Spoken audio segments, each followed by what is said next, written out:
안녕하세요. 저는 서울에 사는 여성입니다. 재 짓고 살면 안 된다는 말이 왜 생겨났는지 참 알 것도 같지 않나요? 전 어려서 아버지랑만 단둘이 살았어요. 엄마의 기억은 나지만 엄마가 집을 나간 후로 묻지도 따지지도 않고 단 한 번도 궁금해한 적도 없었어요. 그것이 아버지에게 예의라고 생각했으니까요. 아버진 절 사랑으로 키워주셨습니다. 그 덕분에 의사가 되었고 같은 병원에서 근무하는 남편을 만나 결혼을 하게 되었죠. 어려운 환경에서 드문 케이스인 저와는 달리 남편 집은 원래도 부유하더라고요. 처음엔 그래서 마음이 조금 안 좋았습니다. 부유한 시어머니는 가난한 저를 그렇게 살갑게 보지 않으셨습니다. 적대시하였죠. 모며느리 자리가 개천에서 선녀가 난 것도 나쁘지 않지. 말대꾸도 안 할 거고 오히려 본인 분수도 잘 알 거니까. 난 그렇게 생각해서 너랑 우리 윤호 결혼시키는 거야. 배울 만큼 배웠으니까 무식하지도 않을 거고, 안 그러니? 그러니까 알아서 잘 처신하렴. 제 가정 형편이 어머니에게 마음에 안 드시겠지만 최대한 윤호 씨와 잘 살아보도록 할 테니 좋은 모습만 많이 봐주세요. 잘 봐줄 게 있니? 네가 잘하면 나쁘게 보지 않을 것이고 네가 내 마음에 안 든다면 당연히 나쁘게 볼 것이지. 안 그러니? 시어머니는 절 그렇게 마음에 들어 하진 않았지만 그래도 의사라는 이유로 결혼을 허락해 주셨어요. 오히려 잘 살아서 콧대 높은 여자애들보다 못 사니까 우리 집에 순종할 거라는 마음이라고 했어요. 저렇게 제 면전에 대고 저런 말을 스스럼 없이 하시는 분이었습니다.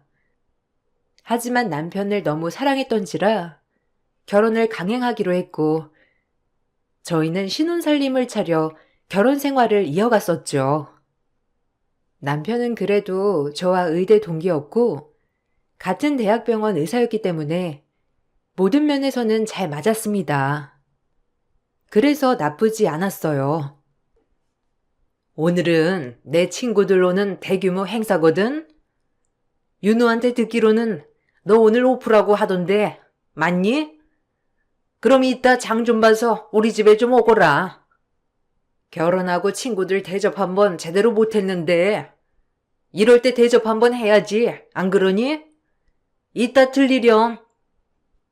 네, 어머니. 그럼 장 어떤 거 볼까요? 드시고 싶은 거 말씀해 주시면 거기에 맞춰서 준비해서 장 봐갈게요. 어떤 거 볼까요? 네가 알아서 센스 있게 할 수 없어? 뭐 일일이 내가 말해줘야겠니? 그냥 알아서 네가 잘할 수 있는 걸로 봐와. 아주머니 있으니까 둘이 그렇게 요리하면 된다. 그냥 넌 요리만 해주러 오는 거니까 뭐 신경 쓸 필요는 없다. 알겠어? 가끔 저렇게 아나무인같이 시어머니의 행동이 있었지만 잘 사는 며느리가 아니라서 그런가 보다 하고 넘겼어요. 살다 보면 익숙해지겠지. 날 며느리로 잘 받아주시겠지 하는 마음도 있었죠. 그렇게 장을 보고 어머니의 호출에 부랴부랴 시댁에 가서 도우미 아주머니와 음식을 준비하고 있는데 어머니 친구분들이 오시더라고요. 하지만 어머님은 제 소개는 전혀 하지 않았어요. 정말 딱 음식 장만만 시키셨습니다. 아무래도 가난한 며느리라 한 번도 선보이기가 창피하셨던 것 같더라고요. 마음이 안 좋았죠. 아유, 어서 와. 얼굴 잊어먹겠다. 아니, 영숙이 너는 윤호 결혼식에도 못 왔다면서 무슨 부조를 그렇게나 많이 했어? 아유, 못 갔으니까 더 많이 해야지. 어디 너랑 나랑 1, 2년 안 세월이니? 축하해, 며느리 본 거. 근데 며느리는 어디 있어? 아, 볼 거 없어. 뭐가 예쁜 얼굴이라고 보니? 에휴, 내가 말했잖아. 그냥 대충 구색만 맞춰서 드렸어. 의사니까. 똑똑은 할 거 아니야. 친정 쪽은 볼 거 전혀 없는 애고. 처음엔 길길이 날뛰었는데 차라리 없이 살았으니까 말은 잘 듣겠더라고. 찜해놓은 신부감은 따로 있는데 뭐 그게 내 마음대로 되니? 그래도 그냥 머리 하나 똑똑하니까 이거라도 만족해야지. 아유, 그래. 너 진짜 머리 잘 썼다. 그래야지. 요새 있는 집 딸들이 더해. 얼마나 요물인데. 차라리 똑똑한데 없이 사는 애들이 며느리 들이기엔 딱이지. 그래도 의사 며느리니까 너 어디 가서 기 좀 펴겠다. 윤호 의사라고 굉장히 좋아했잖아. 아휴. 난 내심 우리 윤호랑 은채랑 잘 되길 바랬는데 아쉽다 얘. 내가 윤호 얼마나 좋게 봤어. 안 그래? 다정하고 착실하고. 아유, 그러게 말이야. 아유, 이래서 자식들은 마음대로 안 되나 봐. 뭐 그나마 우리 윤호한테 기생하지 않으니까 그건 좀 낫지. 머리까지 텅텅 비었어 봐. 내가 허락했겠니? 나 진짜 그 꼴은 못 봐. 그래도 나름 똑똑한 모양이야. 진료도 잘 보고. 에휴. 뻔히 주방까지 어머니와 친구분이 나누는 말이 들리더라고요.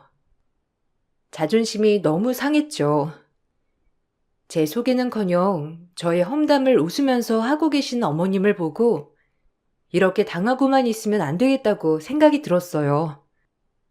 찜해놓은 며느리도 있다는 말에 사실 상처를 많이 받았습니다. 당연히 내가 마음에 들진 않겠지만 저렇게 들으란 식으로 얘기를 하다니. 그날 무슨 정신으로 손님을 치렀는지 생각도 나지 않을 정도로 멘탈이 나가 있었어요. 그렇게 손님들이 다 가고 나서 전 어머님께 따져 물었습니다. 그 자리에서 당장 따지고 싶었지만 그건 예의가 아닐 것 같았거든요. 하지만 어머님의 대답이 더 가관이더라고요. 마음의 상처를 입었죠. 어머님이 저 마음에 안 들어 하시는 거 알아요. 그래도 친구분들한테 친정이 어떻고 이건 좀 아니지 않나요?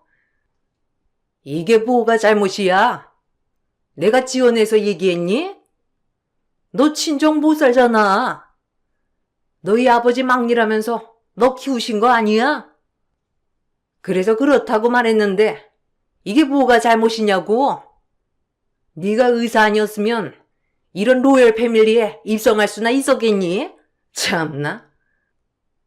로열 패밀리요? 로열 패밀리인데 말은 참 가리지 못하시네요.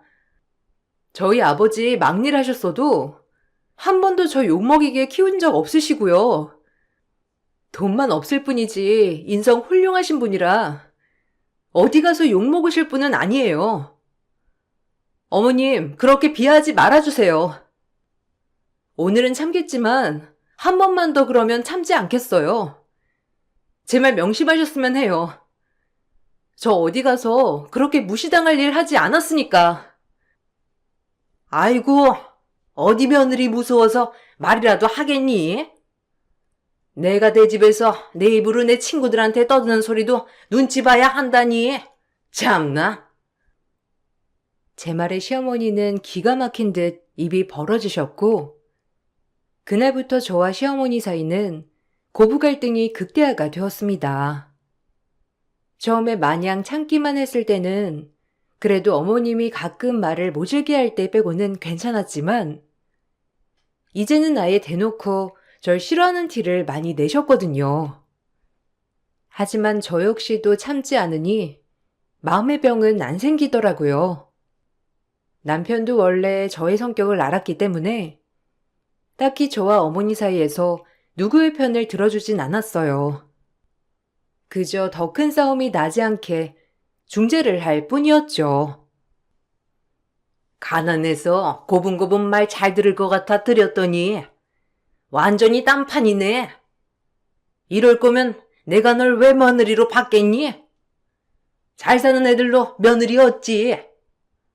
아유, 속았네, 속았어. 윤호 너 그래도 쟤랑 살 거야? 애 없을 때 갈라서. 엄마 진짜 이 꼴 보기 힘들다. 제 인생이에요. 엄마가 이래라 저래라 하지 마세요. 그리고 가난한 게 왜 제가 되나요? 그렇게 말씀하지 마세요. 가난하다고 해서 무시한다고 하는 건 정말 어느 나라 인성인가요, 어머니? 윤호 씨가 어머니 안 닮은 게 천만다행이네요. 이제 당신도 그만해. 어머니한테 또박또박 말댔고 그냥 좀 그러려니 할 수 없어? 둘 다 제발 그만 좀 해요. 시댁에 오면 늘 이런 상황이 반복되었죠. 그러다 저희 병원에 어머님 친구분이 예약을 하셨던 날이 있었어요. 제가 유방외과를 전문을 하고 있다 보니 어머님 친구분이 제 앞으로 예약을 하셨더라고요. 다행히 그 친구분은 어머니와 달리 참 친절하시더라고요. 제가 가난한 환경에서 자랐다는 것을 알면서도 참 친절하셨어요. 그래도 그런 친절한 모습을 보니 마음이 많이 풀렸어요. 어머, 숙자 며느리라고 해서 여기로 예약했는데 결혼식에서 봤던 것보다 훨씬 수수하고 예쁘네. 나 기억나요? 어머, 네. 오늘 불편한 곳 있으셔서 오신 거죠? 기억나요. 인상이 굉장히 좋으셔서 결혼식에서도 좋게 생각했거든요. 어머, 말도 예쁘게 하네. 숙자는 어쩜 이리 예쁜 며느리를 얻었을까? 똑똑하고 밝고 내 며느리 삼았으면 좋겠다. 그렇게 말씀해 주셔서 감사합니다. 그래도 어머님한테는 한없이 모자란 며느리인데요, 뭘. 오늘 진료 잘 봐드릴게요. 의뢰하시는 소리였지만 참 고마웠어요. 어머님한테도 못 들어본 소리를 들었으니 고맙더라고요. 그래서 최선을 다해서 진료를 봐드렸어요. 어머님 친구분들은 다 어머님 같으실 줄 알았는데 저의 생각이랑 완전히 다르더라고요. 그렇게 진료가 끝이 나고 어머님 친구분은 저에게 연신 고맙다며 인사를 하시고 가셨죠. 그리고 어머님 친구분들 모임 때 그 얘기를 하셨나 보더라고요. 아니, 며느리 되게 괜찮던데? 어찌나 친절하던지. 야, 너 며느리 잘 얻었더라. 가난한 게 뭐가 어떻다고? 참 좋게 생각해. 가난한 것만 그런 게 아니라 얼마나 되바라졌다고. 네가 몰라서 그래. 하여튼 거기서 진료 보니까 잘해주디? 아유, 그럼. 싹싹하고 친절하고 어찌나 상냥하던지. 그러니까 너무 미워하지 마라. 얼굴도 예쁘고 나 같으면 모시고 살겠다. 며느리 너무 구박하지 마. 다 돌아온다. 네가 윤호 말고 또 누가 있어, 안 그래? 그러니까 그냥 그러려니 하고 잘해줘. 아유, 그래도 그게 아니지. 돈으로 지가 갈리는 건데 이 세상이 요즘 애들 말로 흙수저가 어디 금수저 된다니? 안 그러니 숙자야? 아직도 나는 은채랑 윤호랑 안 맺어진 게 너무 아깝다. 우리가 얼마나 좋은 사돈이 될 수 있었는데, 아휴, 얼굴은 몰라도 네 얘기만 들었을 땐 며느리 진짜 별로 같아. 되바라진 게 꼭 엄마 없는 티가 난다고 해야 하나? 이래서 끼리끼리 만나야 해. 아유, 누가 아니라니. 어쩜 하여튼 나랑 영숙이는 옛날부터 아주 말이 잘 통한다니까. 안 그러니? 너네 만나서 스트레스나 풀어야지.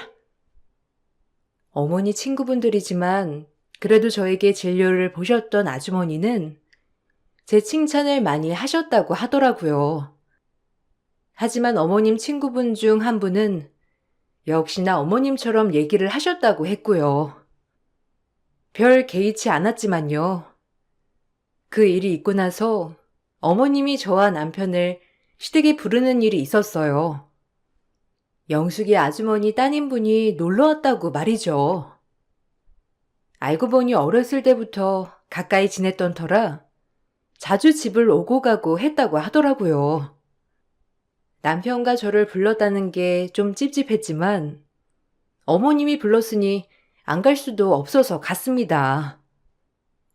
윤호야, 영숙이 아줌마 딸 기억나지? 은채잖아. 어쩜 유학 갔다고 하더니 이제 귀국한 거야? 아유, 예뻐라. 네, 아줌마. 귀국하자마자 엄마한테 안 가고 이리로 온 거예요. 오빠, 잘 지냈어? 아, 이분이 오빠랑 결혼한? 아유, 은채 너무 예뻐졌네. 아유, 영숙이가 그렇게 입에 발리게 칭찬을 하더니. 그래서 미술 전공한다며? 곱다 코와. 그러게, 윤채, 너 진짜 예뻐졌다. 어릴 때는 못생겼더니. 아, 여보, 인사해. 어릴 때 동네 동생이야. 아, 네, 안녕하세요. 김미정이라고 해요. 얘기는 들었었는데 처음 뵙네요. 시차 적응하기 힘드시죠? 바로 오신 거면 힘드실 텐데.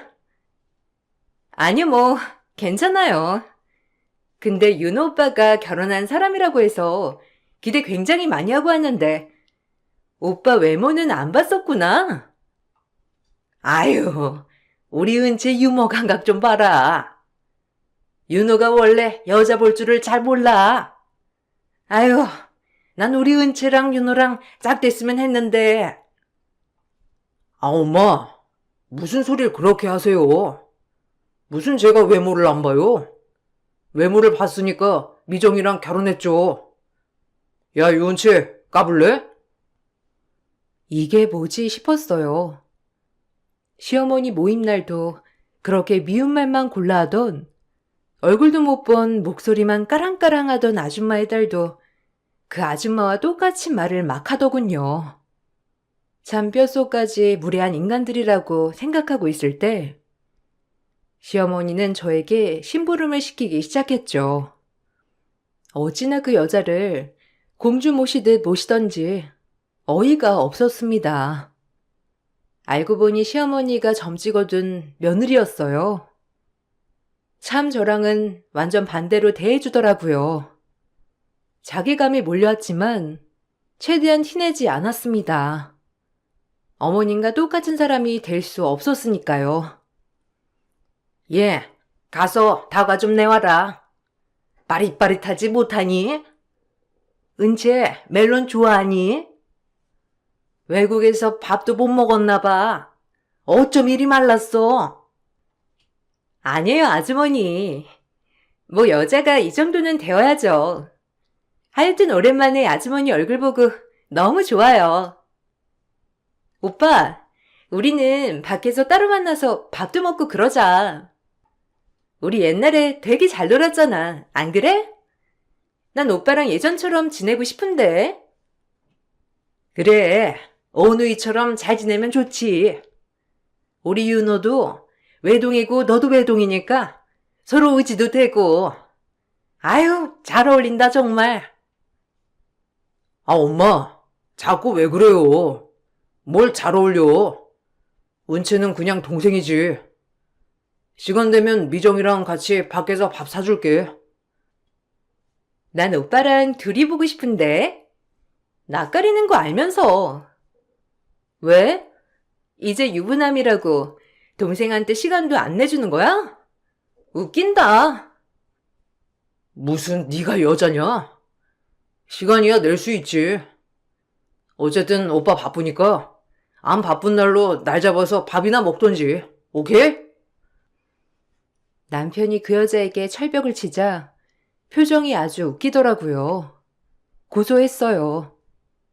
딱 어머님과 잘 어울리는 며느리라고 생각이 들었어요. 돈밖에 모르고 없는 사람 무시하는 게 정말 어머니와 비슷했거든요. 그날도 밥이 입으로 들어가는지 코로 들어가는지 모르는 상태로 있었죠. 그리고 그날 은채라는 여자는 어머님네서 오랜만에 자고 간다고 하더라고요. 전 그걸 보고 남편과 집을 나섰고요. 되게 웃긴다. 어머님이랑 친한가 봐. 그렇게 잠도 자고 할 정도면? 엄마 친구인데도 되게 잘 지내네. 신기해. 안 그래? 그냥 어렸을 때부터 가깝게 지내서 아무래도 불편한 건 없지. 엄마가 은채 많이 예뻐하기도 했고, 우리 엄마가 딸이 없잖아. 아무래도 딸처럼 생각하셔서 더 그러신 것 같아. 혹시 그것 때문에 기분 많이 나빴던 건 아니지? 어때? 그냥 뭐 아쉽긴 하지. 나도 좀 여유가 있었으면 어머님이랑 잘 지낼 수 있었을 텐데. 그냥 돈 없는 그 이유 하나로 어머님이 나 안 좋아하시는 거니까 아쉽긴 해. 처음엔 노력해 보려고도 했는데 그게 잘 안 되더라고. 당신한테 미안하기도 하고. 내가 오히려 미안하지. 그래도 나한텐 너뿐이니까 너무 그렇게 생각 마. 알겠지? 그렇게 생각하면 속상하다. 그래도 남편의 위로가 많이 힘이 되었죠. 그 여자를 본 순간 찝찝함이 많이 있었지만 그래도 남편이랑은 절대 엮일 일이 없다고 생각했어요. 남편을 믿었거든요. 하지만 그런 남편은 저에게 실망감을 주듯이 퇴근 후 연락이 두절되는 일이 많아졌어요. 사실 의심하면 안 되지만 어머님 친구분 딸이 왔다 간 후로 늦은 시간에 귀가하는 게 잦아진 남편에게 의심이 들 수밖에 없었어요. 아직까지 그 여자는 남편에게 마음이 있어 보였거든요. 그래서 저도 모르게 예민해져만 갔죠. 남편이랑 싸움도 잦아졌고요. 왜 이렇게 늦게 들어와? 오늘 약속이 있다는 말 없었잖아. 항상 늦지도 않았으면서 요즘 너무 늦는다 자기? 나도 사생활이 있지. 그냥 좀 누구 좀 만났어. 이런 거 일일이 보고해야 해? 너 의심하는 거야? 지금 나를? 의심이 아니라 안 그러던 사람이 그러니까 물어보는 거잖아. 무슨 일 있는지. 왜 이렇게 흥분이야? 오히려 더 의심되게? 아, 네가 이러니까 말을 못하는 거야. 예민해가지고. 어쨌든 별일 아니니까 신경 꺼. 제 말이 귀찮다는 남편에게 참 실망을 했죠. 반복되는 싸움에 지친 저도 이제 신경 쓰지 말아야겠다고 생각했어요. 그리고 돌아오는 주에 아빠 드릴 선물을 고를 겸 일 끝나고 백화점에 갔죠. 오랜만에 백화점 방문이라 안 입던 샤넬 재킷도 입고 방문을 하였는데 그곳에서 아주 어이없는 일이 일어나고 말았습니다. 제 인생 최초로 어이없는 일이었죠. 한참을 아빠 선물을 고르고 있을 무렵 저기 멀리서 어머님이 예뻐하는 그 은채라는 여자와 옆에 한 중년 여성이 걸어오더라고요. 제 앞으로 저벅저벅 말이에요. 중년 여성의 얼굴을 잘 보이지 않았지만 은채라는 얼굴은 똑똑히 기억했기에 알 수 있었죠. 제 앞에 서자마자 얼굴 볼 새도 없이 바로 제 뺨부터 갈기는 아주머니였습니다. 제 고개가 반쯤 돌아가고 정신을 못 차리고 이게 뭔 일이지 하고 고개를 돌렸을 때 마주한 그 얼굴 똑똑히 기억이 나더라고요. 제가 반격할 틈도 없이 말을 이어나가더라고요. 딱 보니 훔친 거네. 이거 우리 딸이 지난번에 너 시엄마 집에 벗어놓고 간 샤넬 재킷이잖아. 한참을 찾아도 안 보이던데 네가 입고 있네. 가난하다고 말은 들었는데 우리 은채가 알아봐서 망정이지.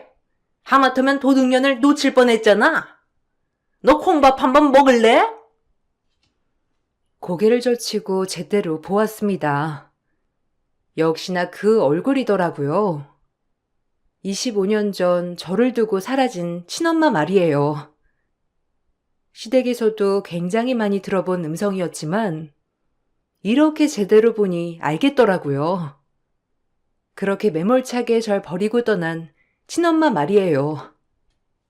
8살쯤 절 버리고 간 그 얼굴 그대로더라고요. 저 여자와야 나와 8살 차이가 난다고 했으니 그때도 엄마는 바람을 피우고 있다는 걸 증명한 꼴이죠. 치가 떨리도록 싫었습니다. 친엄마를 만나면 어떨까라는 생각을 해본 적이 있지만 이렇게 더럽게 마주하게 될 거라곤 상상도 할 수 없었거든요. 혹시 집 나갈 때 뱃속에 저 아이가 있었을까라는 생각도 들더라고요. 뭐라고요? 도둑이라뇨? 이거 제 옷이에요. 어쩌다 따님이랑 같은 옷이 있었나 본데 따님이 무슨 말을 했는지 모르겠지만 잘 찾아보셨나요? 당황스럽네요. 초면에 다짜고짜 뺨을. 아니 그보다도 조영숙 씨 아닌가요? 아니긴 뭐가 아니야. 네가 내 옷 훔친 거잖아. 좋은 건 알아가지고. 그새 너네 시엄마 집에서 홀랑 가져간 거니? 우리 엄마 이름이 조영숙인 건 또 어떻게 알았대? 엄마, 이 여자 알아? 이 여자가 엄마 이름을 어떻게 알아? 기가 막혀. 김감용 씨 아시죠? 저희 아빠입니다. 이쯤 하면 제가 무슨 말 할지 다 예상이 가시죠? 정말 기가 막히네요. 저의 입에서 아빠의 이름 석자가 나오자 그 여자는 얼굴이 새파랗게 질리더라고요. 그리고 딸에게 먼저 가라고 소리를 쳤어요. 그리고 금방이라도 울 것 같은 가증스러운 표정을 지으면서 말하더라고요. 참 웃기더라고요. 이렇게 살고 있었다니 말이에요. 너 얼른 집에 가 있어. 나 이 아가씨랑 할 말이 좀 있거든. 얼른. 엄마가 나중에 설명할게. 빨리 가 있으란 말이야. 왜요? 왜 가 있으래? 아니 딸도 못 알아보고 뺨을 쳐? 당신 미친 거 아니야? 그래. 날 따윈 잊었겠지. 그러니까 그러고 살았겠지. 당신이 버린 딸 그렇게 시엄마랑 짝짝꿍대서 씹으니 좋아요? 내가 누구 때문에 엄마 없이 자랐는데. 근데 당신은 딸 낳고 잘 살았네. 죄책감 하나도 없어? 당신 얘기 들어보면 돈이 제일 중요하던데. 그래서 우리 아빠 버린 거구나. 나랑 우리 아빠. 아니야? 아니, 저기 그럼 네가 미정이야? 미정아, 일단 내 얘기 좀 들어봐. 응? 아니 내가 다 설명할게. 내가 그럼 내 딸 뺨을... 왜? 나 도둑년으로 몰 땐 언제고. 이제 와서 딸 뺨이라고 하니까 아까워? 이중인격 사이코패스 같으니라고. 아니 엄마, 지금 무슨 소리를 하는 거야? 친엄마라니? 이게 다 뭐냐고. 그리고 당신 옷이나 벗고 얘기해. 어디서? 전 옷을 벗으라는 그 은채라는 애의 말에 뺨을 날렸습니다. 저도 맞았으니 본인 딸도 맞아야겠다고 생각했거든요. 제가 뺨을 치자 그 여자는 억울하단 듯이 소리를 지르고 악다구니를 쓰더라고요. 옆에 있던 친엄만 아무 말도 못하고 전전긍긍 하더라고요. 그리고 모든 사람들이 저희를 에워싸고 구경하더라고요. 창피한 것도 몰랐습니다. 저 역시도 너무 당황스러웠거든요. 너도 맞아야지. 나도 너네 엄마한테 맞았잖아? 그리고 이 옷 내 거라고. 이 옷 어디 너만 살 수 있는 줄 알아? 너 미술한다고? 꼴랑 얼마 버니? 너 내가 얼마 버는 줄이나 알고 나대는 거야. 기껏해야 부모 돈으로 기생하는 주제에 어디서 나대? 뭐라고? 아, 주제 파악 못하는 건 너지. 너 오빠가 요즘 늦지 않아? 오빠가 뭐하고 다니는 줄도 모르면서 참나. 왜? 너랑 바람났니? 그게 너였어? 그래, 요새 늦더라. 보는 눈이 겨우. 너 가져. 걱정 마. 너 가지게 해줄 테니까. 오빠가 너랑 사는 거 지긋지긋하대. 알아? 나같이 연기가 좋단다. 그리고 너랑 어울리기나 해? 우리 오빠가? 참나. 전 더 이상 이 자리에 있고 싶지 않아 자리를 서둘러 떠나버렸습니다. 눈물이 왈칵 나올 것 같더라고요. 이 얘기를 누구한테 할 수도 없었어요. 남편에게도 마찬가지였죠. 그리고 그날 남편 차에 가서 증거를 잡아보려고 갔죠. 이혼은 할 거지만 확실하게 블랙박스를 보고 싶었거든요. 그런데 차에 저와 똑같은 샤넬 재킷이 벗어져 있더라고요. 그 여자가 그렇게 찾던 샤넬 재킷이 제 신랑 차에 있더라고요. 확신이 되는 순간이었습니다. 모든 마음이 무너지더라고요. 믿었던 남편은 저 몰래 매일같이 그 여자를 만나고 다녔던 것이고 그 여자는 자기 겉옷도 어디다 벗어놓은지도 모르고 찾고 있었고요. 그리고 그게 제 친엄마의 딸이더라고요. 전 이가 부득부득 갈리기 시작했어요. 이 연놈들을 어떻게 해야 하나? 친엄마는 어떻게 골탕 먹일까 말이에요. 정말 화가 났어요. 그리고 다음날 병원으로 친엄마가 찾아왔습니다. 친엄마는 저에게 빌면서 애원을 하더라고요. 어찌나 꼴이 우습던지. 전 이대로는 못 넘어가겠더라고요. 날 이렇게 아프게 한 사람들을 가만둘 수 없었죠. 의사 됐구나. 윤호 와이프 이름이 미정이어서 좀 놀라긴 했는데 설마 했어. 그래도 이렇게 잘 커줘서 너무 고맙다. 할 말 있음 빨리 하고 가요. 당신이랑 할 말 없으니까. 돈 없는 것들이랑은 상종 안 하잖아, 당신. 왜? 나한테 할 말이 뭔데? 염치 없지만 지금 은채 아빠는 나 애가 있는 줄 몰라. 그러니까 비밀로 해주면 안 될까? 내가 돈은 얼마든지 해줄게, 어? 그 말 하려고 여기까지 행차하셨어? 그렇게는 못하겠는데? 당신도 무너져 봐야지. 우리 아빠가 무너졌던 것처럼. 돈? 얼마나 줄 수 있는데? 뭐 병원 차려줄 수 있어? 그 정도도 못 해줄 거면 돈 있다고 나대지 마. 알겠어? 당신도 똑같이 당해봐. 제발. 그날 은채한테도 그냥 한 번만 눈 감아달라고 했어. 그러니까 제발 한 번만 넘어가주면 안 될까? 네가 달라는 돈은 다 해줄게. 그리고 우리 은채 윤호랑 정리시킬 거야. 제발 한 번만 봐줘. 미안하다 정말. 엄마라고 이렇게까지 염치가 없다니. 바람 피우고 집 나간 주제에 어디서 말이 많아? 내가 모를 줄 알았어요? 8살 때 그 얼굴 내가 똑똑히 기억해. 알아? 아빠한테 묻지도 않았어. 한평생 그냥 가난해서 나갔거니 했다고. 알아? 당신 딸 설마 그때 배에 있었던 건 아니지? 그러면 정말 인간 말종이야. 친엄마는 무릎을 꿇으며 애원했어요.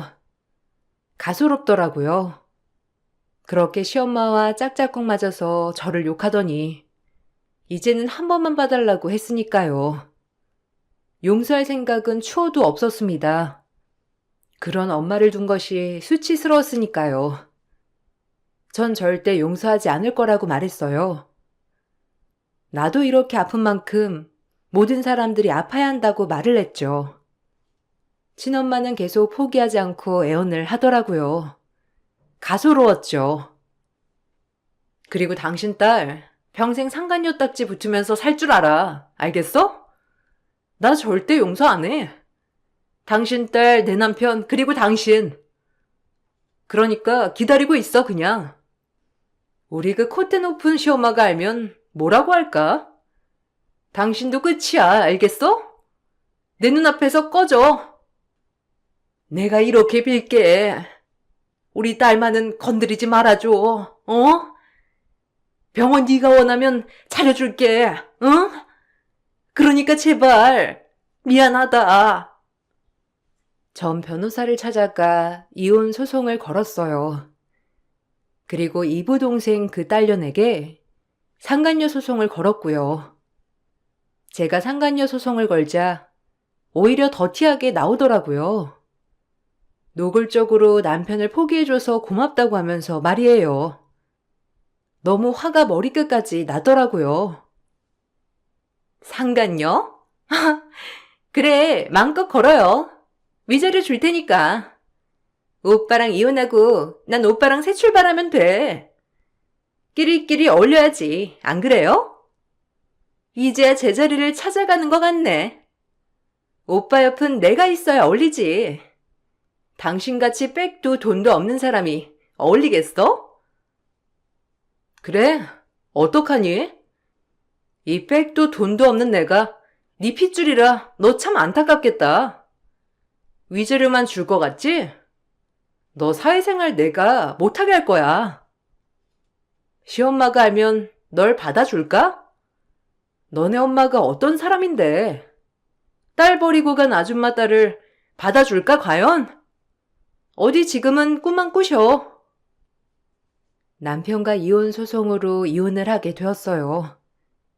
마음 같아선 혼인무효 소송을 하고 싶었지만 결혼 기간도 꽤 유지를 했었고 남편의 외도로 인한 이혼이라 이혼 소송을 했죠. 그리고 그동안 받아온 시어머니에 대한 정신적 위자료를 청구했습니다. 법원은 제 편이었고요. 상간녀에게도 위자료를 받았지만 상간녀 위자료는 얼마 되지 않더라고요. 이 일이 커져 친엄마의 남편이 알게 되었고 친엄마의 과거를 알게 된 계기가 되었죠. 남편도 제 친엄마가 은채라는 여자의 친엄마라고 하니 놀란 눈치더라고요. 시어머니도 매우 놀랐고요.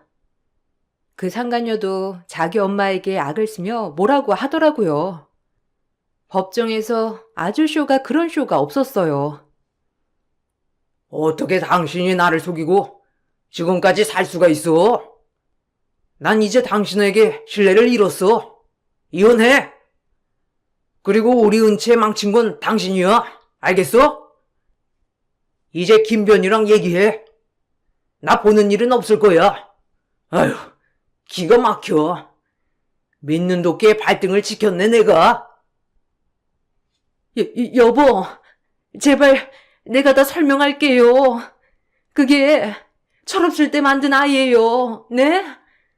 여보, 내가 이혼하면 어디로 가라고? 아, 엄마, 나 볼 생각 마. 엄마 때문에 윤호 오빠랑 결혼도 파토났어. 알아? 내가 얼마나 좋아했는데 윤호 오빠를. 어떻게 저런 여자를 낳고 감쪽같이 살 수가 있어? 불결해. 알아? 다신 나랑 아빠 찾아올 생각 마. 알겠어? 끔찍하니까.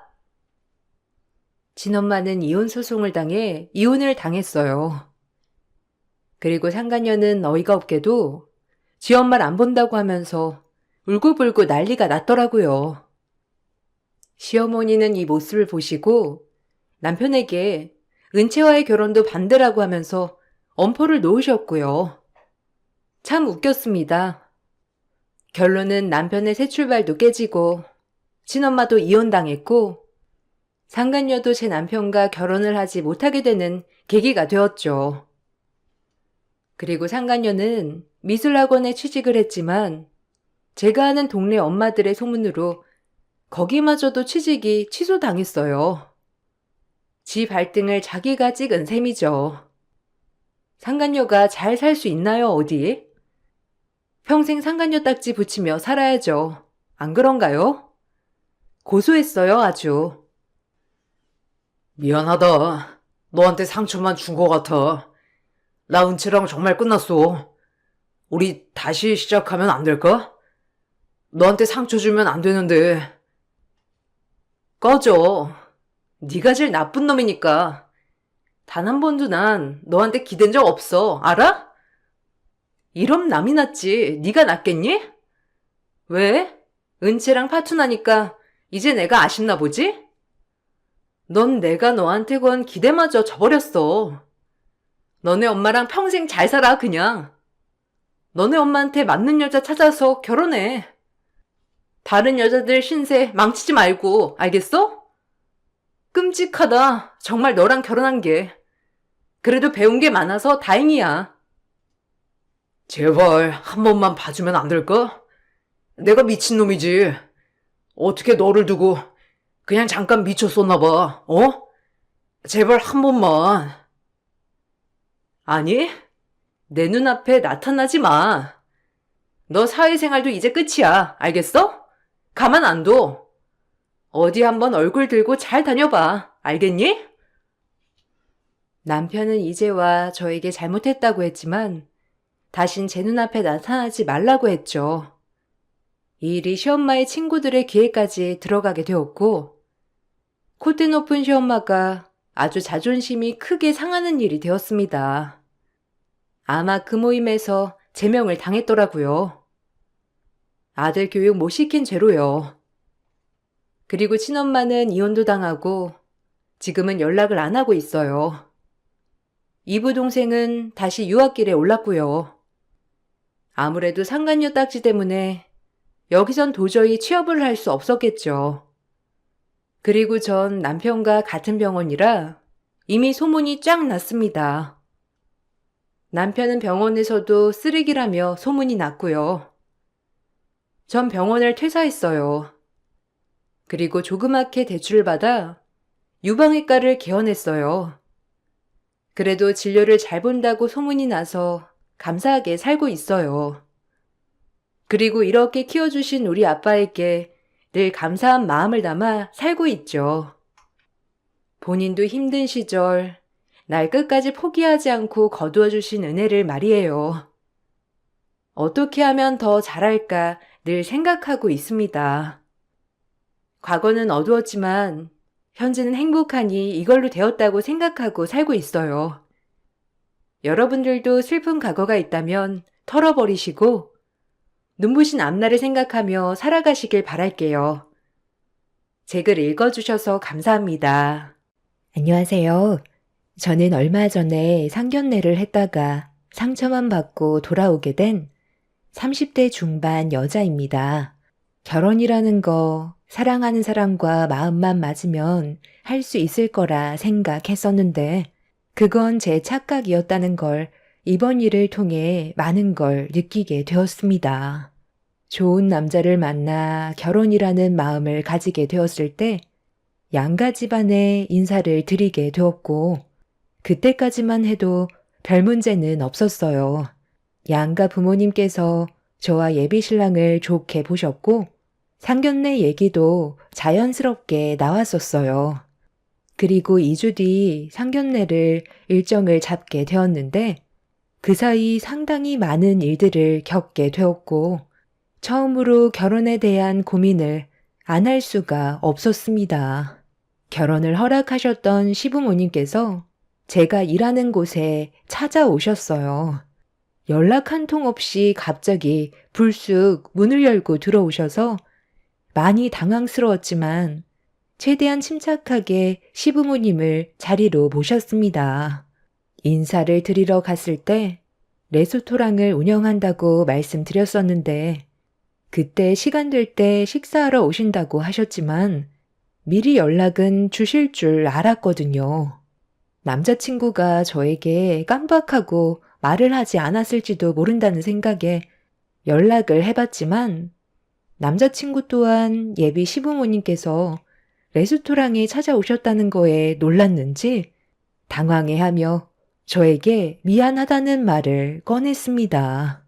어쩔 수 없는 상황이었기 때문에 있는 그대로의 모습을 보여드리는 것도 나쁘지 않을 것 같아 좋게 생각했어요. 그렇게 음식 주문을 받은 뒤 최대한 신경 써서 내어 드렸습니다.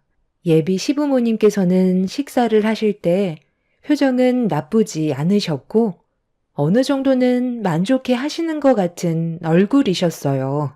식사하실 때 불편해 하실까봐 잠깐 자리를 비켜드렸었는데 저를 부른다는 직원의 말에 예비 시부모님께 다가가니 자리에 앉으라며 대화하기를 원하셨고 식사를 하시면서 저에게 개인적인 질문들을 꺼내기 시작하셨는데 좀 놀라는 일이 있었어요. 갑자기 연락 없이 찾아와서 많이 놀란 얼굴이긴 한데 있는 그대로의 모습을 보고 싶어서 온 것뿐이니까 그게 신경 쓰지 않아도 된다. 그나저나 레스토랑에 손님이 꽤 많이 찾아와 주는 것 같은데 장사가 어느 정도는 되나 봐. 한 달 매출이 얼마나 되는지 알려줄 수 있나? 다른 거 다 떠나서 그게 제일 궁금했거든. 내 아들과 앞으로 결혼 생활하는 동안 레스토랑 운영하는데 적자가 나면 안 되잖아.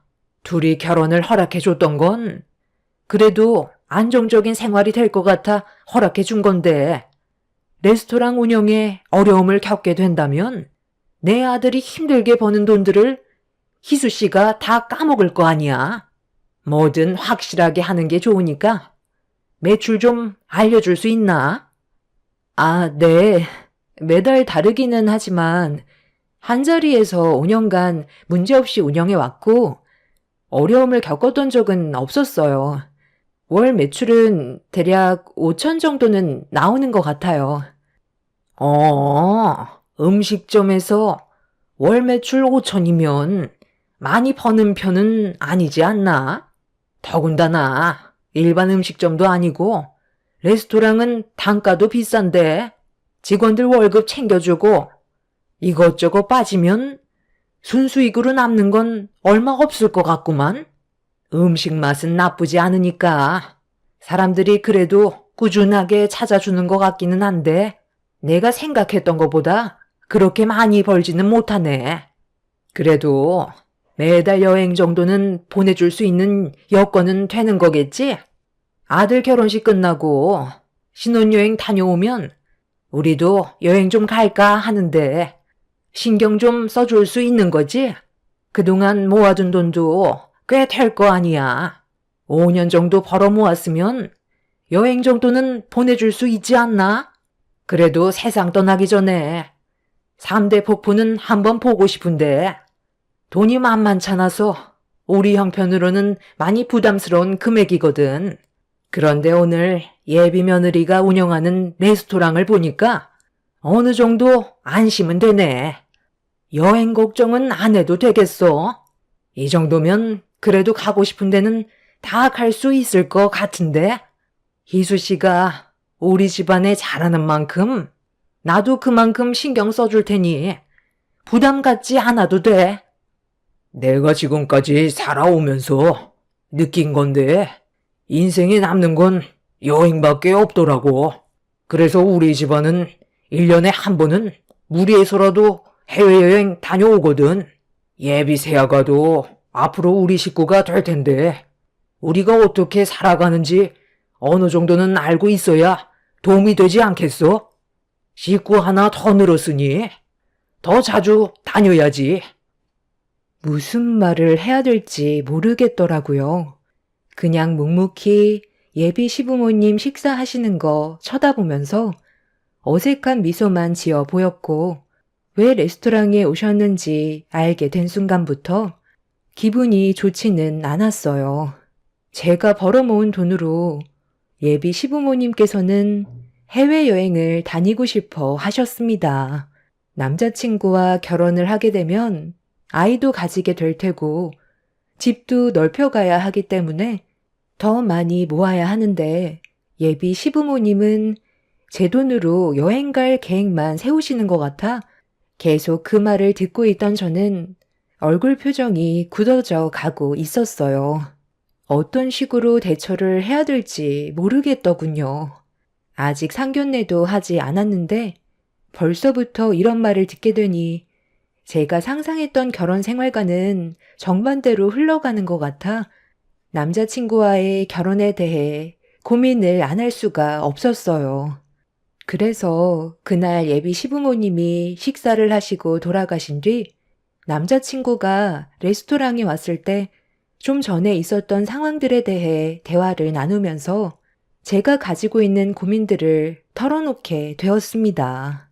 진지하게 받아들이던 남자친구도 자기 부모님이 그런 말을 하고 가셨다는 거에 많이 놀랐는지 난감한 얼굴 표정으로 저에게 미안하다는 말을 꺼내게 되었죠.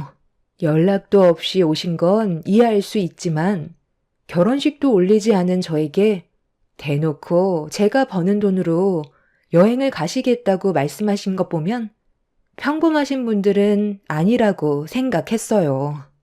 그날 남자친구가 예비 시부모님께 잘못된 점에 대해 말씀드리겠다고 했지만 그분들의 생각이 크게 바뀔 것 같지 않아 큰 기대는 하지 않고 있었습니다. 그렇게 늦은 저녁에 남자친구한테 연락이 오게 되었고 좋게 잘 설명드렸다면서 제 기분을 풀어주려고 노력했어요. 누구나 실수는 할 수 있기 때문에 저도 그냥 넘어가려 했었죠.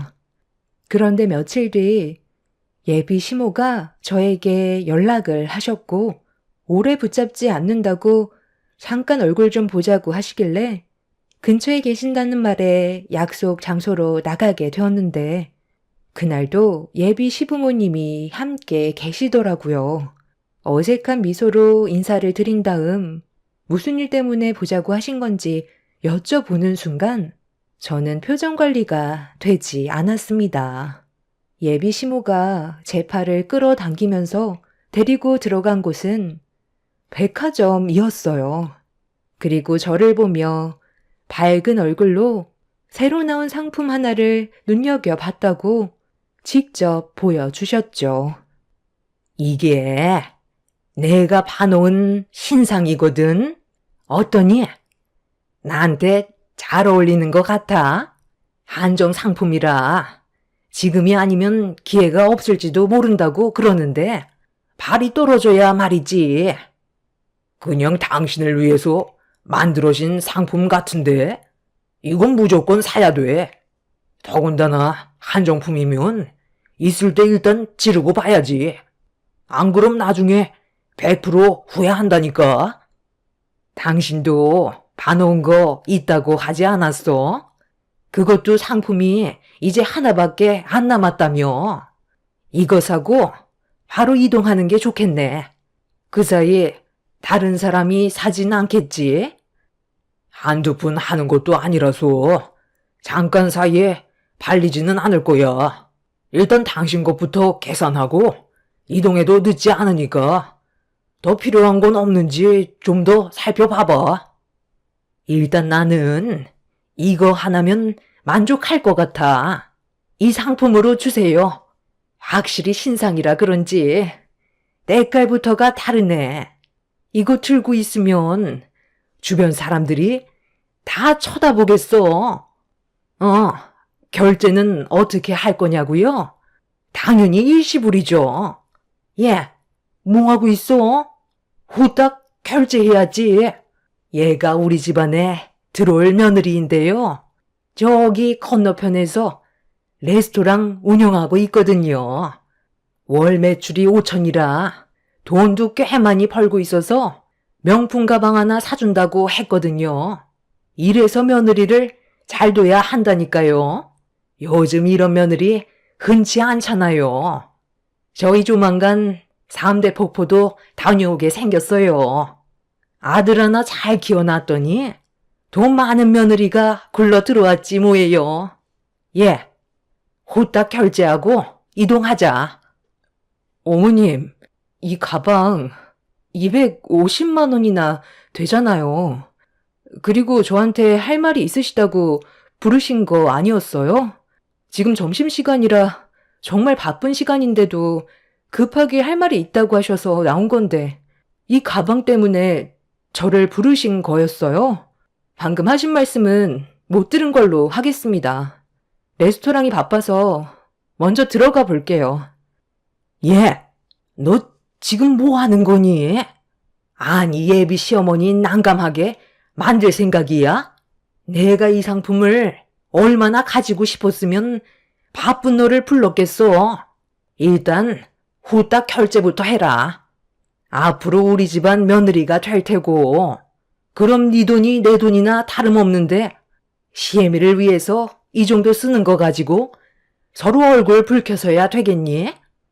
어머님, 뭔가 착각하시는 것 같은데요.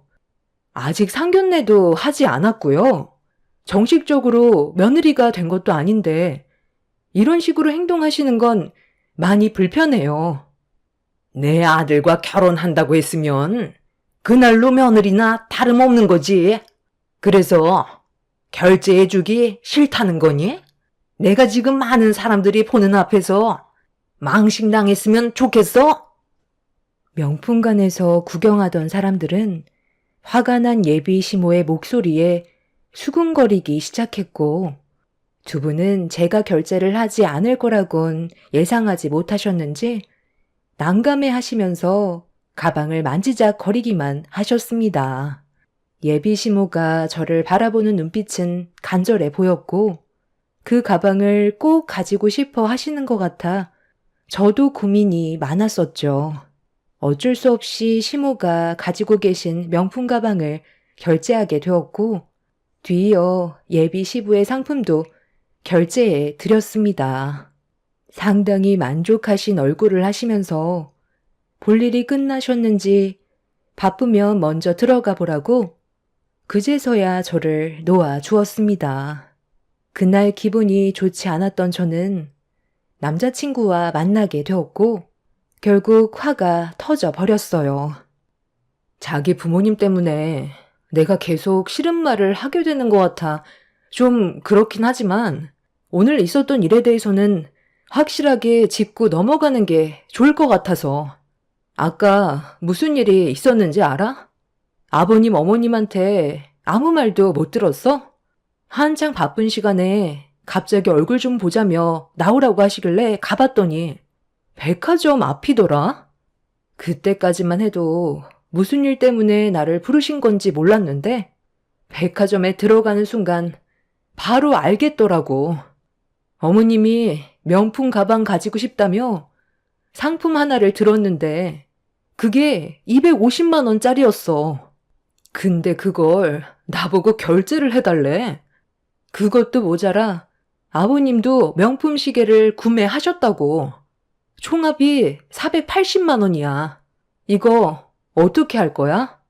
우리가 정식적으로 부부 사이도 아닌데 벌써부터 이러시면 결혼하면 더 심하실 것 같은데? 그리고 나한테 여행 얘기는 잘 끝났다고 하지 않았어?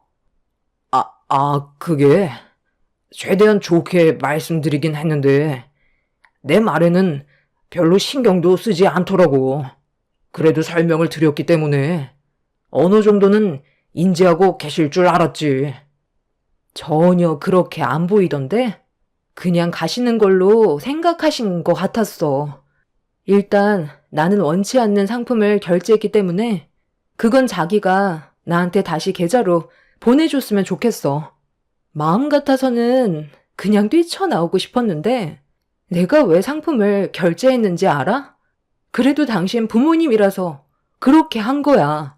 아까 얼마나 난감한 상황이었는지 알아? 창피 드리기 싫어서 그런 거니까 자기가 선물해 드렸다고 생각하고 나한테 상품 금액을 계좌로 보내줘. 아직 결혼 전인데 이런 무리한 요구를 들어드린 마음은 전혀 없거든. 내 마음에서 우러나와서 사드리는 것도 아니고 결제를 강요하시는데 얼마나 화가 많이 났는지 알아?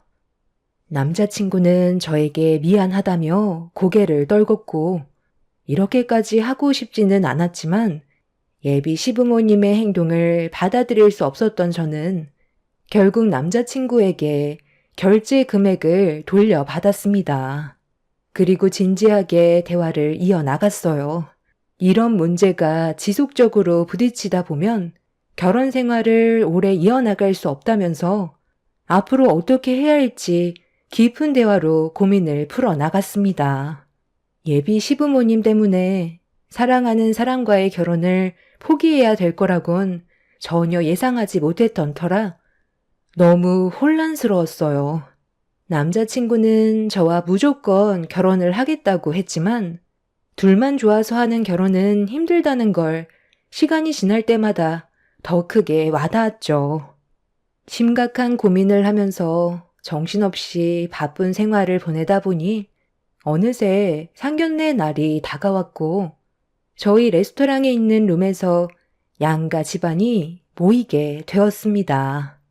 어색한 분위기 속에서 인사를 주고받은 뒤 자리에 앉았는데 예비 시부모님의 얼굴 표정이 상당히 불편해 보였어요.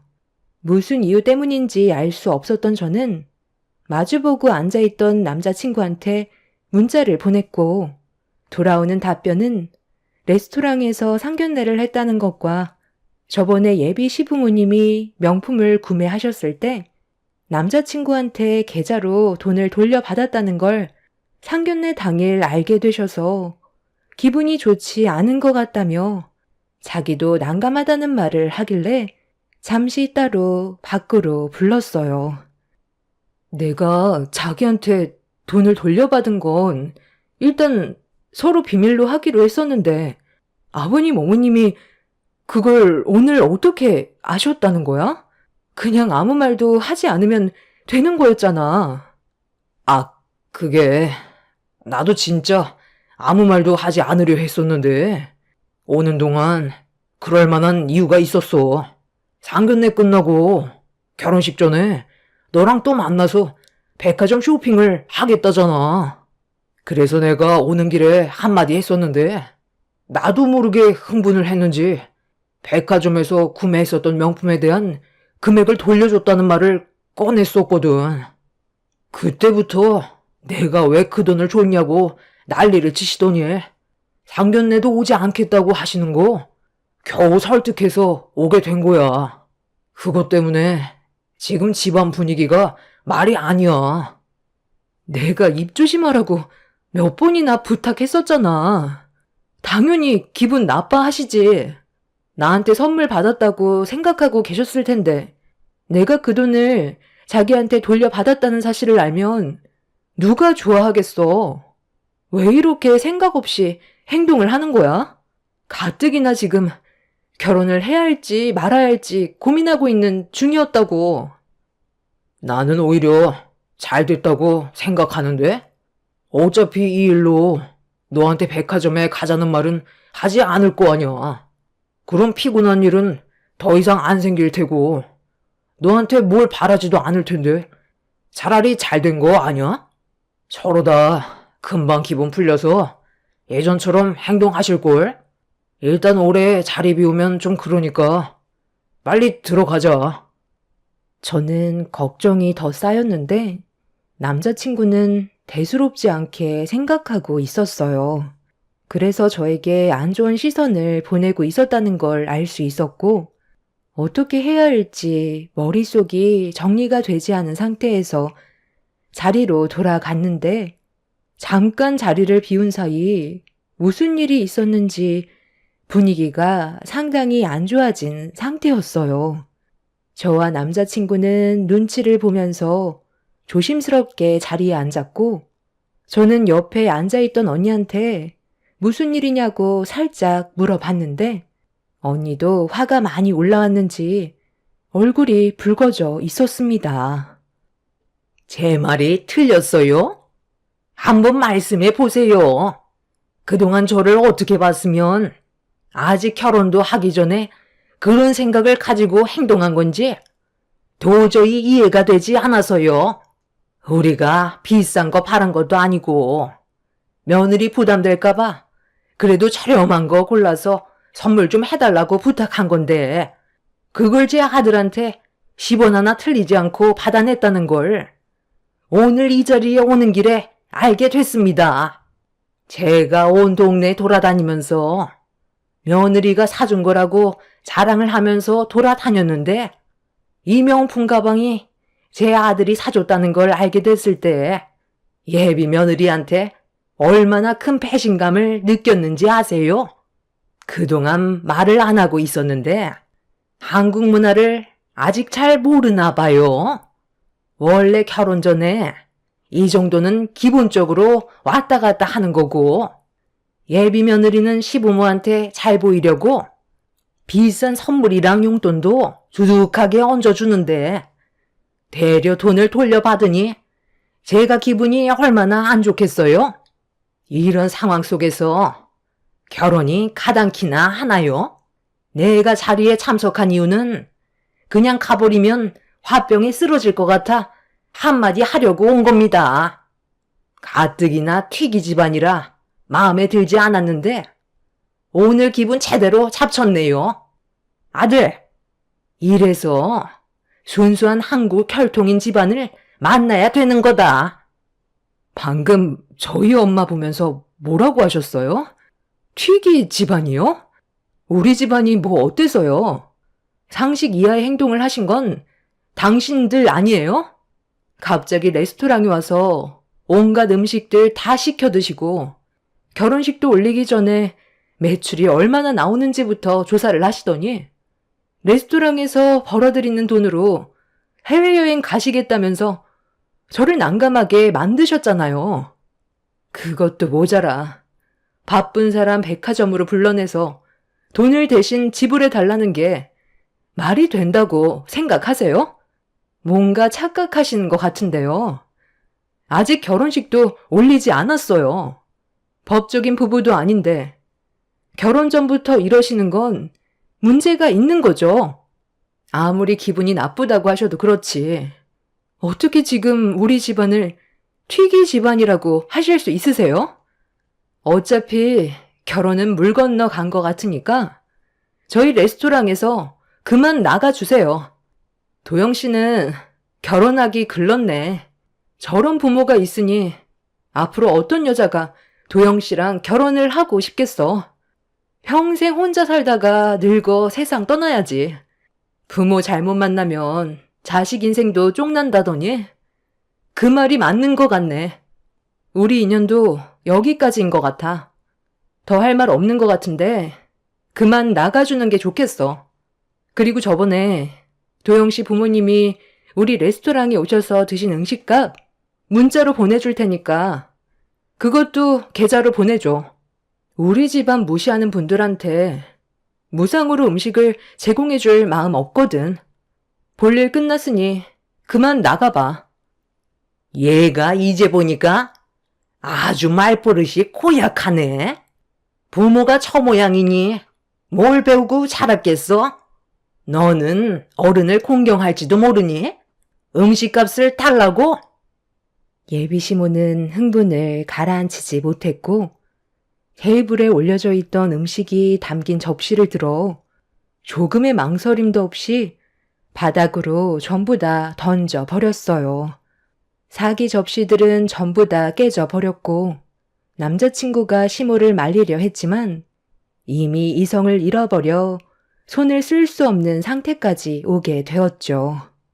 저는 곧장 경찰서에 신고를 했고 직원들까지 합세해서 개념 없는 집안을 끌어내려 하는데 예비 시모의 손에 들려있던 접시를 직원들이 뺏으려는 순간 예비 시모는 세차게 집어던져 버렸고 음식이 담겨있던 접시는 저희 엄마 얼굴에 맞아 버렸어요.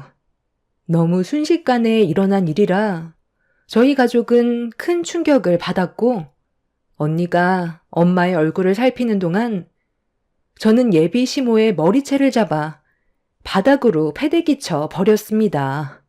다행히 엄마 얼굴에 상처는 나지 않았지만 상견례 오신다고 돌아가신 아빠가 예전에 선물해 주셨던 아끼는 옷을 입고 나오셨는데 음식물에 옷이 만신창이가 되어버려 옷이 망가진 거에 대해 슬퍼하셨어요. 아빠는 한국인이지만 엄마는 외할아버지가 미국 분이시고 외할머니가 한국 분이셔서 그 사이에 태어나신 혼혈인이셨어요. 그래서 저와 언니도 약간 이국적으로 생기긴 했었죠. 살면서 외모적으로 문제가 된 적은 단 한 번도 없었는데 인사를 드리러 갔을 때 저에게 가족관계를 물어보시길래 전부 설명을 드렸었는데 그때부터 시모는 속으로 마음에 들어하지 않는다는 걸 상견례 자리에서 알 수가 있었습니다. 튀기라는 말이 주로 한국 여자와 미국 병사 사이에서 태어난 아이를 가리키는 말로 알고 있었는데 그런 말을 예비 시모에게 들었을 때 저희 엄마를 무시하는 발언이라 너무 화가 났었어요. 예비 시댁은 잘난 것도 하나 없으면서 저희한테 그런 식으로 무시하는 행동들을 도저히 참을 수가 없었죠. 그렇게 한바탕 난리가 나고 경찰분들이 오셔서 더는 큰일이 벌어지지는 않았지만 그 인간들을 도저히 용서할 수가 없어 합의할 생각은 하지 않았어요. 법적으로 처벌하겠다며 엄마한테 접시를 던진 행동에 대해서도 전부 다 설명을 드렸고 레스토랑 안을 찍고 있던 CCTV의 증거물까지 제출하게 되었죠. 그렇게 그 인간들이 조사를 받기 위해 경찰서로 이동을 하려는데 언니가 예비 시모를 보며 입을 열었습니다. 저 기억 안 나시나 봐요? 몇 달 전에 해외여행 다녀오셨잖아요. 그때 제가 가이드 해드렸었는데 저는 그때 당시 있었던 일에 대해 똑똑히 기억하고 있는데 가이드였던 저를 몰라보신다는 게 신기하네요. 뭐 신경을 안 쓰시면 그럴 수도 있죠. 그런데 그때 여행 가셔서 만난 흑인하고는 계속 연락 주고받고 있으세요? 왜 그때 저한테 한국말을 서툴게 하는 흑인 한 명한테 관심이 간다고 다리 연결 좀 해달라고 했었잖아요. 저에게 팁까지 지어주시면서 부탁하시길래 연락처 드렸고 다리 연결까지 해드렸었는데 여행하시는 동안 그 흑인분이랑 밤낮 가리지 않고 붙어 있으셨잖아요. 이제 기억나시나 보다. 제가 그쪽 지역에서 가이드만 9년을 했었는데 당신처럼 적극적인 아줌마는 처음 봐서 얼굴을 자세히 기억하고 있었는데 그때 함께 찍은 단체 사진에서 아줌마랑 그 흑인분과 포옹하고 사진 찍으셨죠? 제 핸드폰에 있는데 한번 보시겠어요? 당신들 집안부터가 깨끗하지 않은데 우리 집안을 무시하시니까 이걸 보여드리는 것도 나쁘지 않을 것 같아서요. 잠깐만 기다려봐요. 아, 이제 기억나네. 그때 모자를 푹 눌러 쓰고 마스크까지 하고 있어서 내가 얼굴을 몰라봤어요. 그건 그냥 여행 갔을 때 찍은 건데 뭐하러 그런 걸 쓸데없이 이 자리에서 꺼내려고 그래. 그 사람은 그냥 여행 다니는 동안 심심하니까 잠깐 친해진 것뿐이지 별거 없었어요. 한국말도 곧잘 해서 재미있어 보여 몇 마디 붙였던 것뿐이지. 그때 내 지인들도 옆에서 같이 있었는데 다들 친구 한 명씩 사귀고 그랬었잖아. 일단 서둘러 경찰서로 가시죠. 잠깐만, 이게 다 무슨 말이야? 당신 해외여행 갔을 때 다른 남자 만나고 다녔던 거야? 저 말이 전부 다 사실이냐고? 그 사진 나도 좀 봅시다. 외국에서 가이드 일을 하던 언니가 상견례 때문에 잠깐 귀국했었는데 저도 전혀 모르고 있던 사실을 말해 주었고 그 집안 식구들은 아수라장이 되어 버렸죠. 언니의 깜짝 물음을 시작으로 사진까지 보여주게 되는 순간 예비 시부는 예비 시모의 뺨에 손을 올려 버렸고 흥분을 가라앉히지 못하셨어요. 사진은 제가 봐도 두 눈 뜨고 볼 수 없을 정도로 껌딱지처럼 찰싹 붙어서는 떨어지지 않고 있었습니다. 남자친구의 아버지는 아직도 연락을 하고 있냐는 말에 말을 이어나가지 못하고 있었고 핸드폰을 빼서 확인하는 순간 난리가 나고 말았어요. 그 흑인 남자는 한국과 미국을 왔다 갔다 하면서 일을 하는 사람이었는지 현재 한국에 있었고 흑인 남자와 문자를 주고받으면서 며칠 전까지 만났다는 걸 알 수가 있었습니다. 아줌마는 그 자리에 무릎을 꿇으며 용서를 구했지만 이미 되돌릴 수 없는 상황까지 오고 말았죠.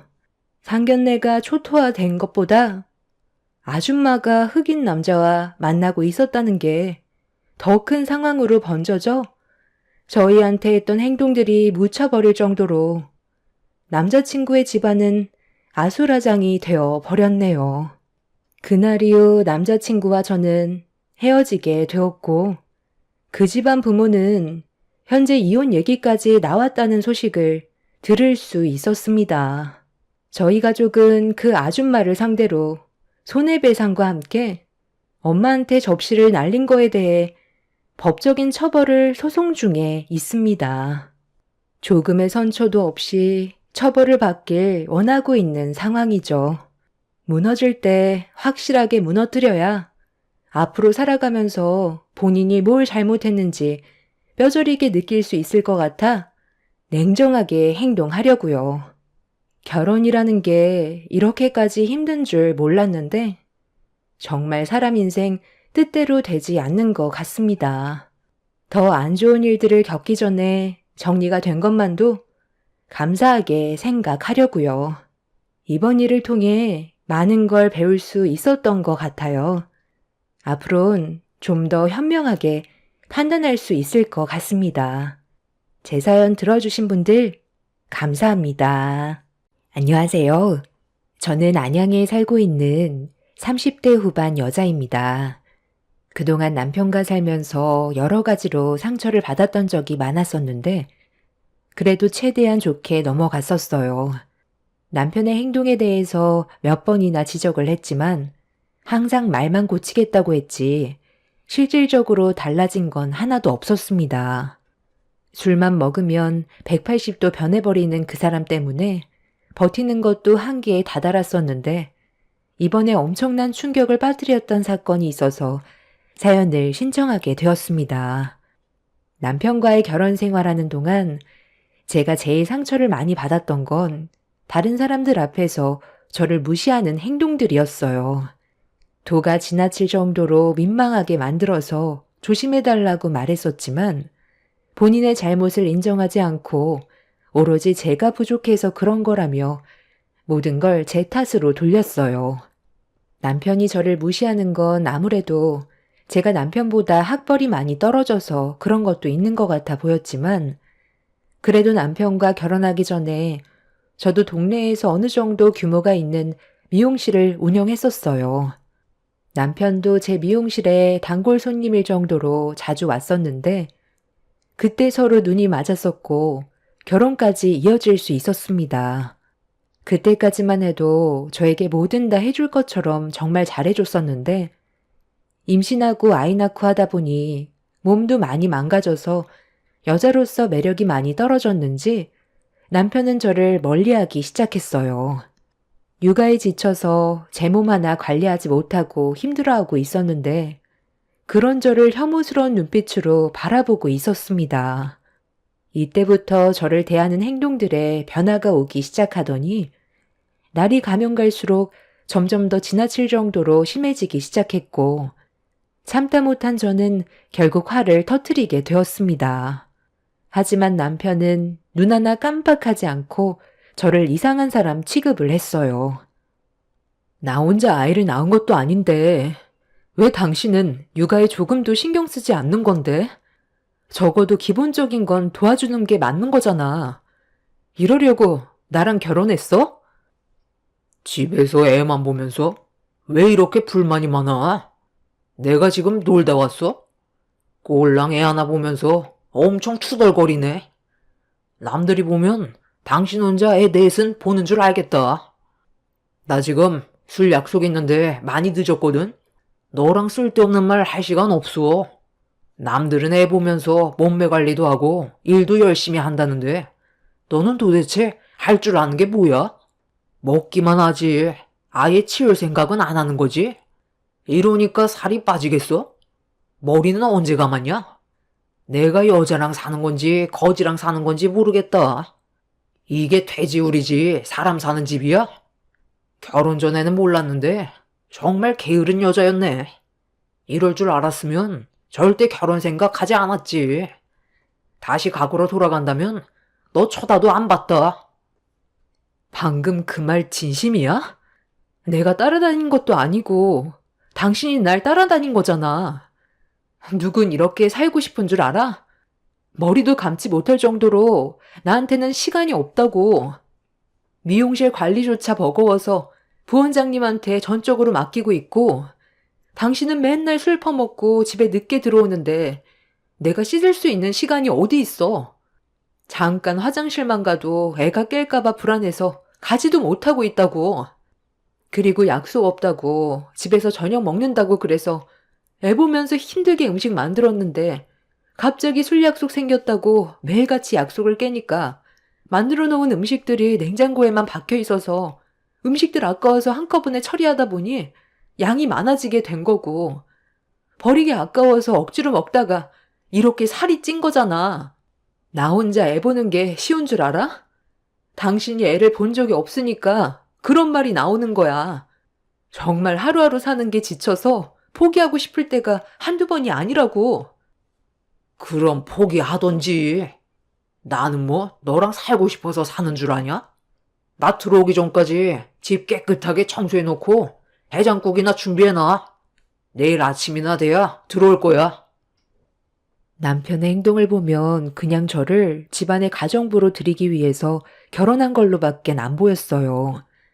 다른 지인분들한테 물어보면 임신해서 출산까지 하면 남편들이 많이 도와준다고 했는데, 저는 반대로 임신을 하면서부터 남편이 저를 대하는 행동들이 바뀌어가고 있었습니다. 자기가 귀찮다고 생각하는 건 손가락 하나 까딱하지 않았어요. 그러다 보니 남편은 육아와 집안일에 전혀 신경을 쓰지 않았습니다. 마음 같아서는 당장이라도 때려치우고 싶었지만 눈앞에 보이는 아이가 제 발목을 잡았습니다. 그리고 저 혼자 모든 걸 감당하고 싶지 않았어요. 남편에게도 책임이 있기 때문에 이혼을 한다는 건 저만 힘들어지는 일이라 남편 혼자 편하게 사는 걸 보고 싶지 않았습니다. 그렇게 결혼 이후 안 좋은 관계가 지속이 되면서 서로의 감정이 점점 악화되어 가자 결국 제 불만이 시댁에 갔을 때 터져 나왔어요. 저도 참을 만큼 참았던지라 남편의 행동들을 바로잡지 못하면 더 이상 함께 사는 게 의미가 없을 것 같아 시부모님께 불만을 쏟아내게 되었죠. 그래서 나한테 무슨 말이 듣고 싶은 거니? 내가 내 아들한테 한 소리 해주길 바라는 거야? 너는 지금 미용실 일도 거의 손 떼고 집에서만 생활하고 있잖아. 미용실 관리도 틈틈이 하고 있어요. 저만 미용실에 나가지 못하는 거지 직원들이 관리하고 있잖아요. 아이가 어느 정도 클 때까지는 직원들 위주로 미용실이 돌아가겠지만 그래도 원장인 제가 관리를 해야 되는 건 맞는 건데 이 사람은 주말에도 저에게 조금의 시간조차 주지 않고 혼자 개인적인 시간만 보냈는데 제가 얼마나 서운한 줄 아세요? 그렇다고 어머님이 도와주시는 것도 아니잖아요. 저희 부모님이 제주도에 살고 계셔서 서울로 오는 게 쉽지 않으신데 이럴 때 이 사람이 옆에서 도와준다면 이런 말 나오지도 않죠. 이 아이가 저 혼자 낳은 것도 아닌데 왜 저 혼자 책임을 져야 하는 건지 모르겠어요. 이럴 바엔 차라리 이혼하는 게 속 편하겠네요. 이혼? 이혼이 무슨 애들 장난이니? 어차피 미용실은 직원들이 알아서 하면 전화 통화로 해결할 수 있는 거잖아. 현재의 상황에 맞게 처리하면 되는 건데 바쁜 내 아들한테 꼭 그렇게 도와달라고 해야 되겠니? 의사 남편 얻었으면 이 정도 감수하는 건 당연한 거지. 애 하나 보는 게 큰일도 아닌데 상황을 이렇게까지 안 좋게 만들어야 되겠어? 내가 널 왜 며느리로 받아줬는지 잊은 건 아니지? 학벌은 고졸밖에 안 되지만 미용실 운영하면서 벌어들이는 수익이 의사인 내 아들과 비슷해서 젊은 나이에 능력은 좋은 것 같아 너를 받아주기로 결정했던 거였는데 맨날 불만만 털어놓고 매사에 긍정적인 면은 하나도 없으니 욕을 먹는 거지. 아, 말도 마요. 집에 들어오자마자 살얼음판 걷는 것 같다니까요. 제가 밖에서 놀다 오는 것도 아니고 하루 종일 환자한테 치여서 힘들다 보니까 동료 직원들과 술 한잔 하는 건데 그걸 이해 못 해주면 앞으로 어떻게 살겠어요? 어떻게 보면 남보다 못하다니까요. 나도 이런 결혼 생활을 꿈꿔왔던 게 아니라니까. 내가 언제 당신 일에 대해 문제 삼은 적 있었어? 함께 사는 공간이면 당신도 신경을 써달라는 건데 당신이 집에 와서 하는 일이 뭔데? 술 약속 없으면 방에 들어가서 나오지도 않고 영화 보고 핸드폰만 보다가 그냥 퍼질러 자잖아. 울고불채는 당신 아들 한 번이라도 안아줘 봤어? 어떻게 된 게 아빠라는 사람이 태어날 때 한 번 안아보고 지금까지 손 한 번 안 대볼 수가 있어? 남의 아이 아니야. 당신 아들이라고. 적어도 손 한 번 정도는 만져볼 수 있는 거 아니야? 시댁에서 하소연을 하면 시댁 식구들 중 한 명은 제 편이 되어줄 거라 생각했는데 단 한 사람도 제 편을 되어주지 않았어요. 발은 안으로 굽는다고 시댁 식구들 모두 남편의 편을 들어주었죠. 아무리 제가 힘들다고 얘기해도 의사인 남편이 훨씬 더 힘들다며 애 보는 건 아무것도 아니라면서 저에게 상처되는 말만 쏟아내었네요. 결혼한 지 얼마 되지도 않았는데 이런 대우 받으면서 살고 싶지도 않았고 제 편은 하나도 없다는 걸 알게 되자 차라리 이렇게 살 바엔 저 혼자 애 키우면서 사는 게 스트레스를 안 받을 것 같아 이혼을 결정했어요. 그래서 시댁 식구들 앞에서 차라리 이혼하겠다고 하자 시모의 반응에 어이가 없었네요. 정 이혼하고 싶으면 애는 놓고 가라. 우리 집안 대를 이어줄 아들 손자고 앞으로 크게 될 인물인데 네가 키우면 미용밖에 더 배우겠니? 노는 물에 따라 인생이 바뀐다고. 내 아들 따라 의사가 돼야지. 사내 아가 계집애처럼 가위 잡는 건 절대 안 되지. 이혼할 거면 애는 무조건 놓고 너 혼자 이 집에서 나가라. 내 배 아파서 낳은 아이인데 어머님이 데려가라 마라 할 자격은 없는 거죠. 이 사람이 아빠 역할도 제대로 하지 못하는데 의사가 될 수나 있겠어요? 당신 말고도 내 아들 키워줄 사람은 많아. 차라리 돈 주고 보모 드리는 게 훨씬 스트레스 안 받고 살 수 있겠다. 그렇게 이혼 원하면 당장 해줄게. 제 편이 하나도 없다 보니 남편은 저에게 더 크게 목소리를 높이면서 화를 냈어요. 이혼은 해줄 테니 애는 보내지 못하겠다는 억지스러운 말에 기분이 확 상했었죠. 그렇게 한참 동안 저희 부부관계의 문제점에 대해서 심각하게 대화를 이어나갔지만 아무것도 달라지는 건 없었고 되레 저만 더 큰 마음의 상처를 받게 되었습니다. 결국 이혼 소송까지 가는 걸로 결론을 내리게 되자 남편은 어차피 저와 이혼하게 될 거고 남이나 다름없다고 생각했는지 더 막무가내로 행동하기 시작했어요. 사람 하나 잘못 만나서 제 인생이 한순간에 무너졌고 세상에 태어난 아이까지도 불행한 길을 걷게 되었는데 남편은 죄책감 하나 없어 보이는 것 같았습니다. 그리고 누누이 얘기했던 술에 대해서도 저와는 더 이상 상관없다고 여겼는지 전보다 더 많은 술을 마시고 집에 들어왔어요. 그런 모습들이 너무 한심스러웠고 집안의 가장이나 된 사람이 왜 혼자만 생각하는지 이해할 수 없어 한 번만이라도 저와 아이를 생각해서라도 아빠의 역할을 해줄 수 없냐고 물어봤는데 남편은 저에게 한다는 말이 다른 여자와 새 출발을 하면 그때 제대로 된 아빠 역할을 하고 싶다면서 저보고 당장 자기 집에서 나가라며 집안의 물건들을 사정없이 던지고 제게 폭력까지 가했어요. 무차별적으로 남편이 던진 물건에 혹시라도 아들이 맞게 될까봐 놀란 저는 아이를 데리고 집 밖으로 도망쳐 나왔습니다. 저는 그날 미용실 직원의 집에서 하룻밤 머무르고 다음날 아이를 잠깐 맡긴 뒤 다른 집을 알아봤어요. 남편과 한 공간에 살다간 큰 사고가 날 것 같아 저와 아이의 안전을 위해 내린 결정이었습니다. 그렇게 급하게 집을 구한 뒤 남편이 출근했을 때 용달차를 불러 집에 있던 물건들을 전부 다 옮겨버렸어요. 너 지금 뭐 하는 짓이냐? 내 허락 없이 집안의 물건에 함부로 손을 대? 어디로 도망쳤냐? 내가 미용실로 직접 찾아가서 깽판을 놔야 얼굴을 보여줄래? 당신이 나한테 한 짓을 생각해. 술도 곱게 처먹어야지.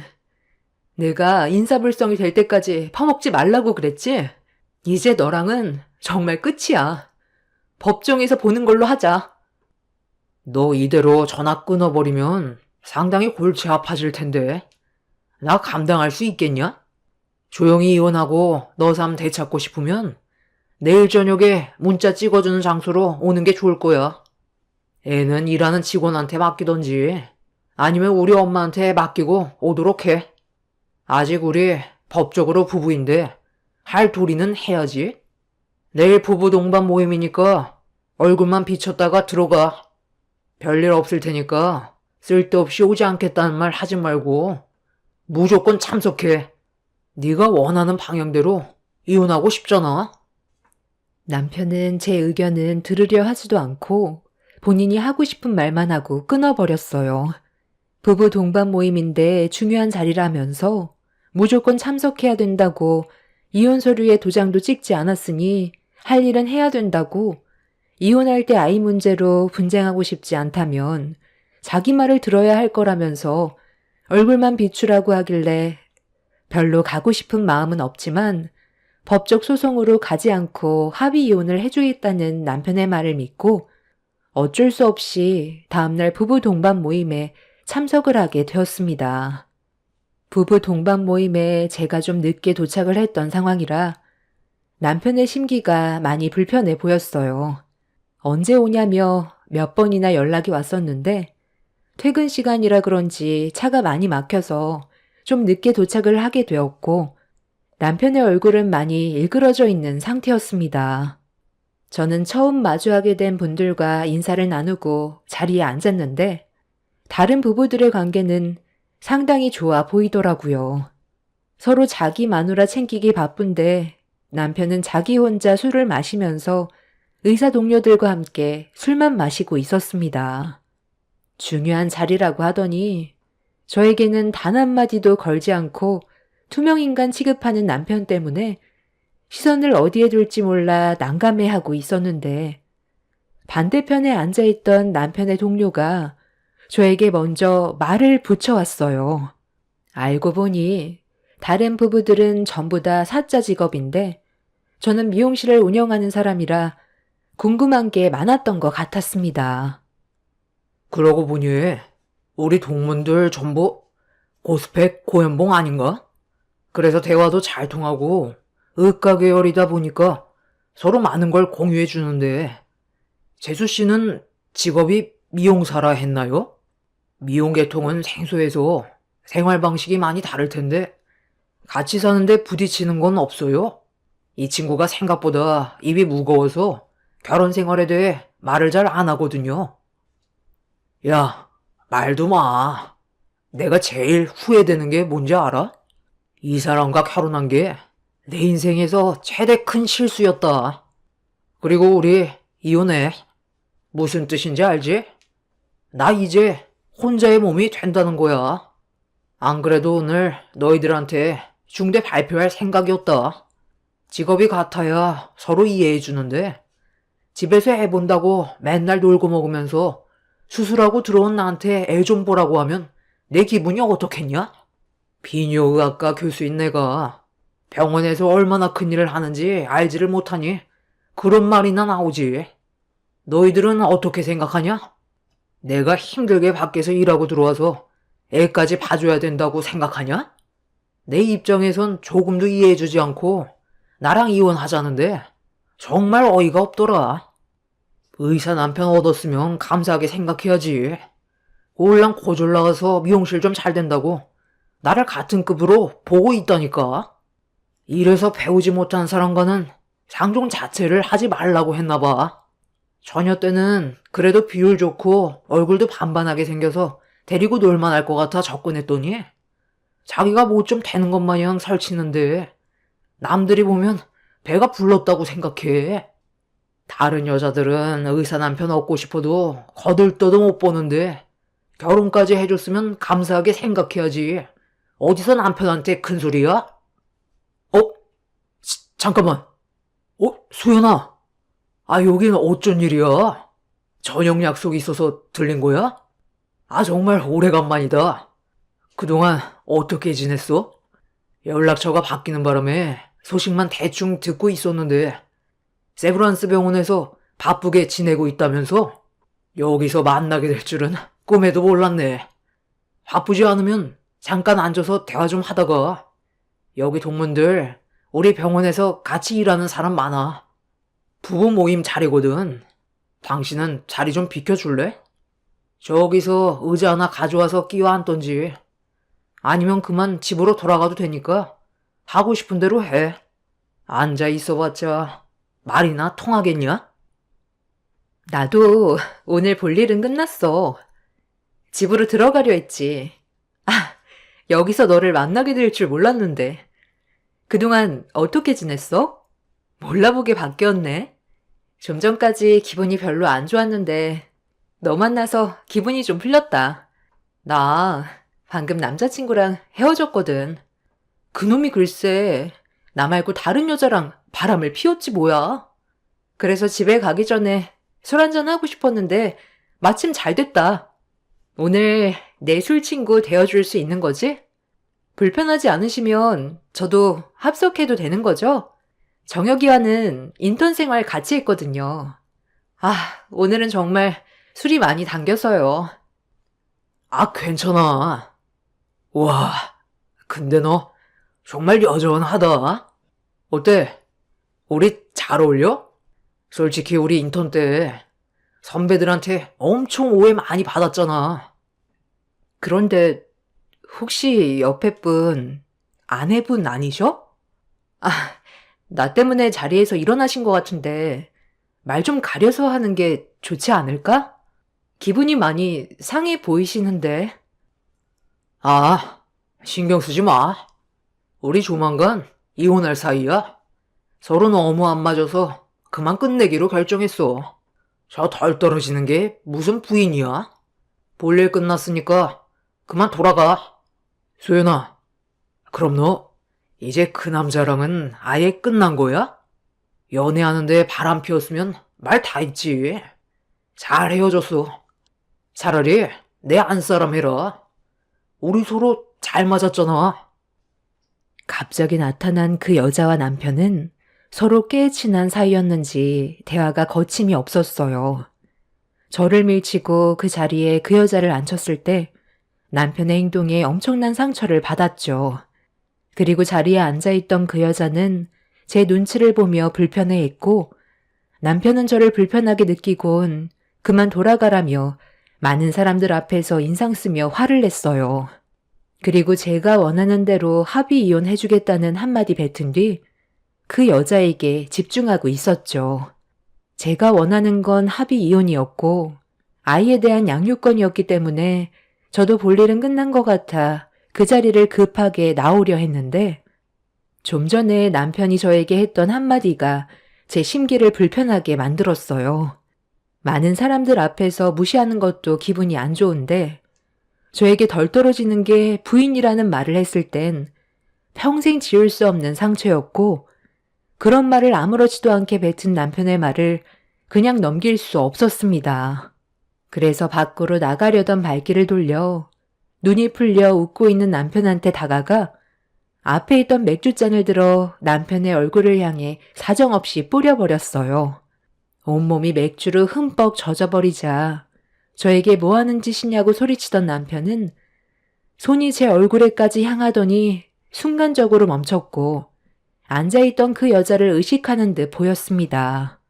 남편은 나중에 다시 얘기하자며 티슈로 몸을 닦고 있었고 저는 다시 한번 남편의 얼굴을 향해 맥주를 뿌려 버렸습니다.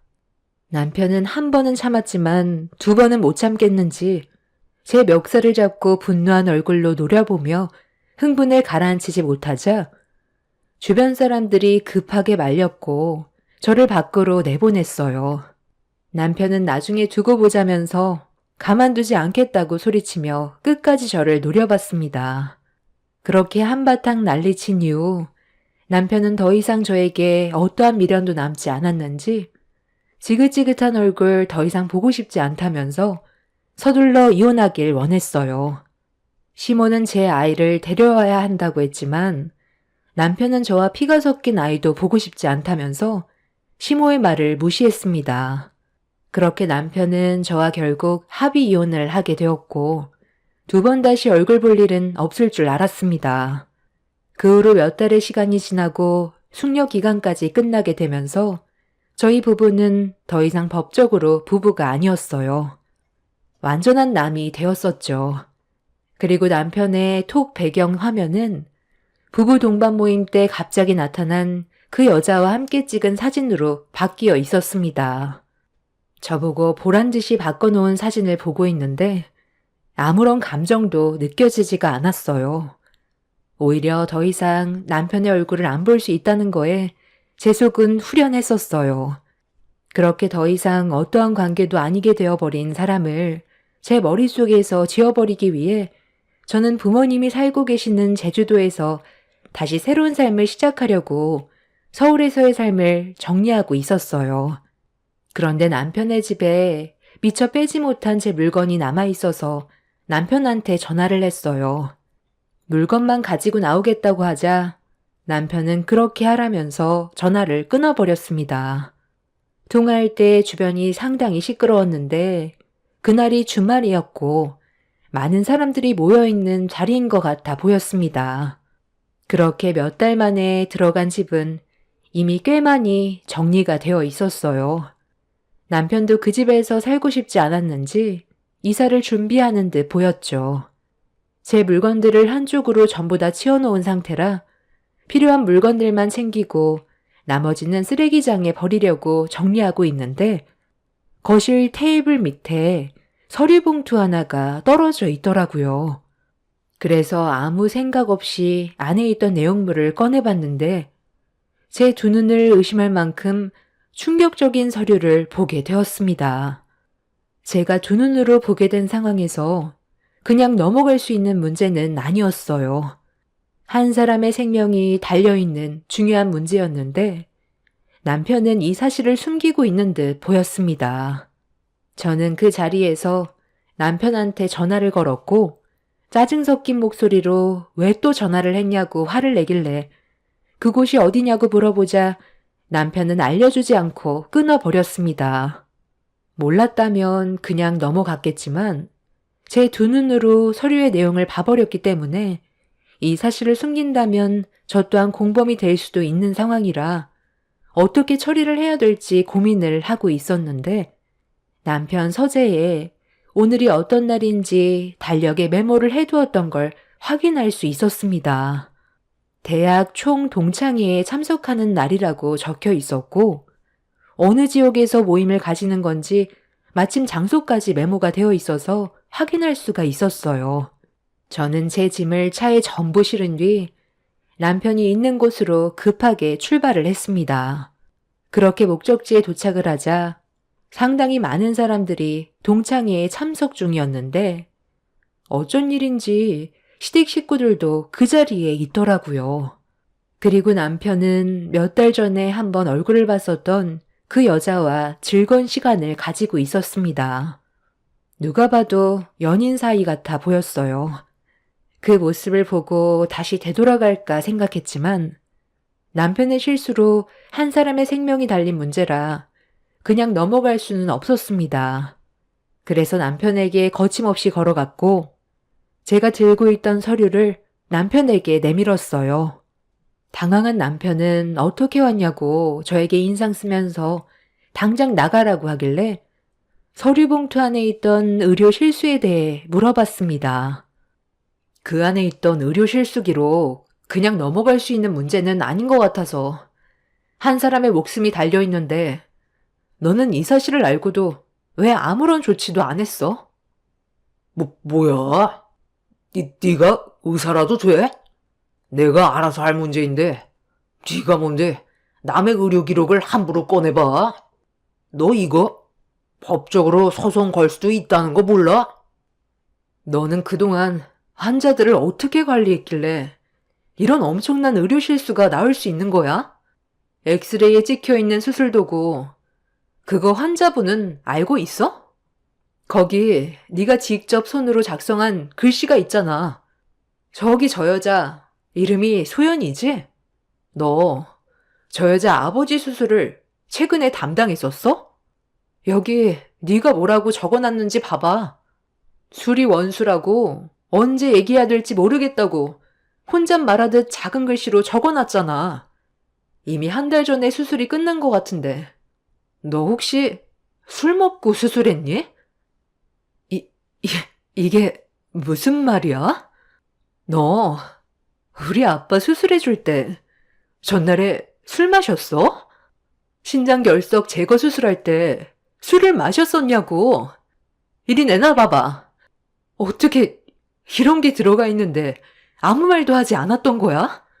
나는 네가 수술 경험도 많다고 해서 우리 아빠 잘 좀 봐달라고 부탁한 건데 전날에 술을 마시고 수술을 했던 거야? 그래서 이 커다란 호수가 들어가 있는데도 모르고 수술을 끝낸 거냐고. 여기 지금 우리 아빠 와 있는데 며칠 전부터 옆구리가 계속 아프다고 하길래 너한테 물어봤었잖아. 그런데 수술한 지 얼마 되지 않아서 통증이 있는 거라고 하지 않았어? 이런 사실을 알면서도 숨기고 있었던 거야? 언제까지 숨길 작정이었던 건데? 나는 너랑 잘해보려고 했는데 이런 의료 사고 때문에 너랑 나와의 관계가 틀어질까봐 두려워서 말을 못했던 거였어. 전날에 조금만 마시려 했는데 통제가 안 돼서 나도 모르게 많이 마셨는데 자주 하던 수술이라 별일 없을 줄 알았지. 나도 내가 왜 그런 실수를 했는지 모르겠지만 내가 책임지고 원래대로 돌려놓을게. 상황이 심각해지자 동창회에 같이 참석해 있던 시댁 식구들의 얼굴은 사색이 됐고 그 여자의 아버지 몸속에 기다란 호스가 들어있는 엑스레이 사진을 보곤 아사리판이 되어 버렸습니다. 그런데 갑자기 한쪽에서 비명소리가 들려왔고 고개를 돌리자 한 노인분이 바닥에 쓰러져 있었어요. 알고 보니 그 여자의 아버지인 것 같았고 의식을 찾지 못해 서둘러 병원으로 옮겨지게 되었네요. 몸속에 있던 기다란 호스가 장기를 지속적으로 찔러 폐혈증을 일으켰고 의료사고로 남편은 조사를 받게 되었습니다. 결국 이 문제로 남편은 분쟁 처벌까지 가게 되는 일이 있었네요. 그 여자는 남편을 상대로 소송을 걸었고 남편은 의사면허 자격 정지 처분 얘기까지 나오고 있습니다. 문제는 그 여자의 아버지가 의식을 찾지 못하는 중이라네요. 제가 항상 얘기했던 게 술 좀 적당히 마시라는 거였는데 재벌은 남 못 준다고 결국 대형 사고를 치게 되었죠. 그 여자의 아버지가 만약에 세상을 떠나게 된다면 분쟁 조치는 더 무거워지겠죠. 저런 남편과 하루빨리 이혼한 게 천만다행이라고 생각합니다. 저는 그 사람이 의사 자격이 박탈됐으면 좋겠어요. 의사가 술 먹고 수술을 했다는 것 자체가 자격이 없는 거니까요.